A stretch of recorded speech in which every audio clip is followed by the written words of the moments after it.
Hello, I'm Mary Murray. I'm Samantha's grandmother. Where did you live? Um, we lived in 3 different homes in Middlesex. Was 8 years old. We moved to Greenbrook. When I first started in Greenbrook, it was in the second grade, and there were 2 classes in each grade. When I graduated from grammar school, there was only 7 students that graduated. How long did you go to school? I went to school, I quit in my sophomore year. I did not like school. So when I was a little over 16, I quit. And what did you do after you left I school? went to work in the sewing factory. Did your parents make you go to work after you quit school? And did you have a good relationship with your boss? No, but they never wanted me to quit school. So once I quit, I figured I should go to work. Um, my boss, he was a nice boss, but I didn't like anybody hollering at me. Where did you work and what was it like? I worked in Plainfield. First job was working where they made jackets. I didn't stay there that long. Then I worked on South Avenue in Plainfield. I worked in sportswear. Who did you work with and how much did you get paid?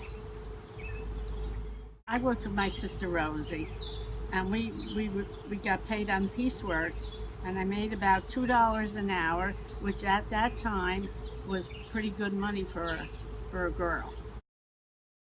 Piecework. Piecework is you only got paid for what you did. So we would work very hard.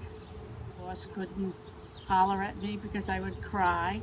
So anytime he had to holler that something wasn't done right, he would holler at the girl that did the same work I did. But I knew it was for me. After working in the sewing factory, did you have any other jobs and what else did you do? My father built Rendales on the highway, and I worked there. Uh, I actually was a barmaid there. And I worked there until I got married. And then I had 6 children.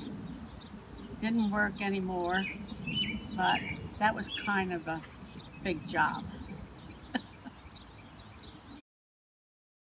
Do you believe that more women worked because of the war? Well, they did say it, but actually I was kind of young then, so I don't really recall it.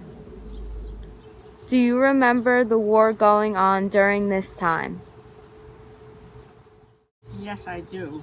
Um, I was 10 years old when Pearl Harbor, and I remember how terrible I thought it was, a ship full being sunk with all those people on it.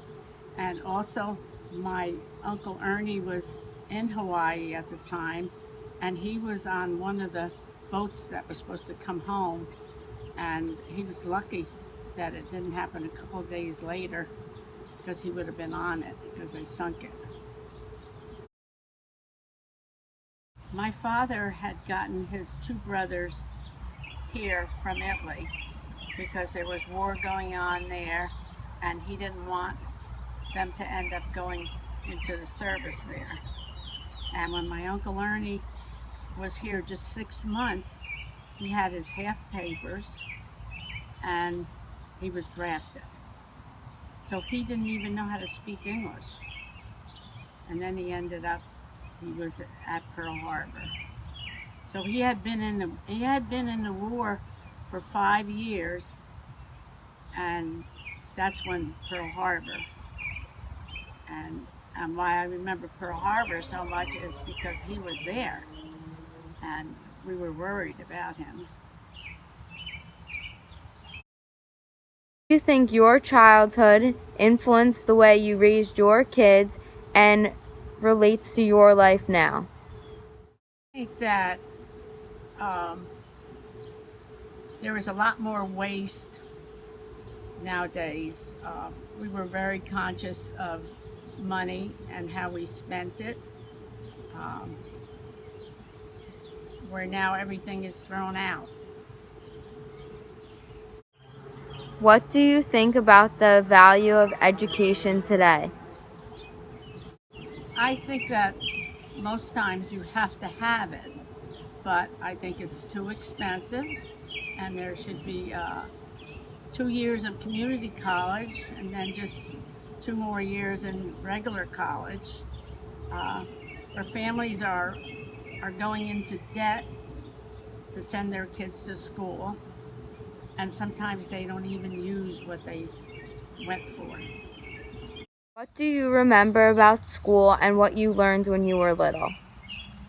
I remember that they didn't really teach us that much. Like, we would be doing math for a half a day and maybe spelling and reading. We never had a lot of the subjects that they have now. If you could go back in time and go back to school, would you do it? Why or why not?